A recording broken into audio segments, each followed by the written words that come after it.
मीरा जंगल के रहस्य को सुलझाने के लिए वहां गई थी। वहां उसे अपनी दादी और एक ऐसी लड़की मिली जो उसी की तरह दिखती थी। आखिर में मीरा जंगल में ही रह गई और एक दूसरी लड़की बाहर आई जो अब मीरा जैसी दिखती थी। पर क्या मीरा सच में वहीं रह गई थी या फिर कोई और खेल चल रहा था? एक लड़की गांव लौटती है, शांत, सीधी सादी, लेकिन उसके भीतर एक गहरा रहस्य छिपा होता है। वो खुद को मीरा कहती है, लेकिन गांव वालों को लगता है कुछ तो बदला है। एक रात मीरा की माँ उसे पुराने फोटो दिखाती है और वो लड़की पूछती है, ये लोग कौन है? अब माँ समझ जाती है, ये मेरी बेटी नहीं है। दूसरी तरफ असली मीरा अब मंदिर में नहीं है, बल्कि जंगल की आत्माओं से बात कर रही है। उसे एक रहस्य पता चलता है, हर 10 साल में जंगल एक लड़की को इंसानों के बीच भेजता है ताकि वो उन्हें धीरे धीरे फिर जंगल की ओर खींच लाए। वो लड़की अब गांव में है और उसका अगला शिकार बन चुकी है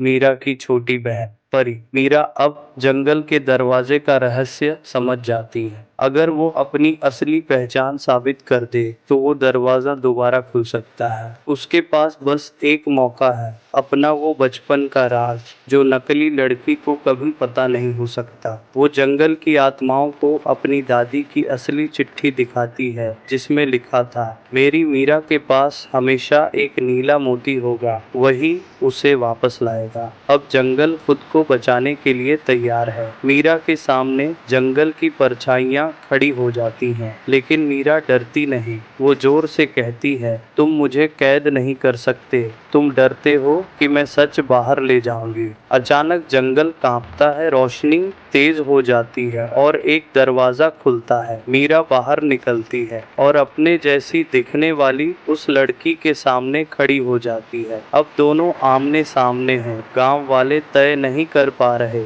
असली मीरा कौन है। वो दोनों आमने सामने खड़ी हैं। गांव वाले नहीं समझ पा रहे कौन असली है। मीरा धीरे से अपनी माँ के पास जाती है और बोलती है, माँ, वो झील याद है जहाँ मैं बचपन में खो गई थी? आपने मुझे कैसे ढूंढा था? माँ रोते हुए बोलती है, तेरे पैरों के निशान देखे थे और नीला मोती वहीं गिरा था। मीरा वो नीला मोती दिखाती है। अब सब जान जाते हैं असली मीरा कौन है। नकली मीरा चिल्लाती है और धीरे धीरे हवा में घुल जाती है। जंगल अब हार चुका है। मीरा अपनी माँ और बहन के गले लगती है, लेकिन आखिरी सीन में मीरा के हाथ पर एक निशान बन जाता है, वही जो उसकी दादी के हाथ पर था। क्या जंगल ने वाकई मीरा को छोड़ दिया या अब मीरा ही अगली रक्षक बन चुकी है उस जंगल की?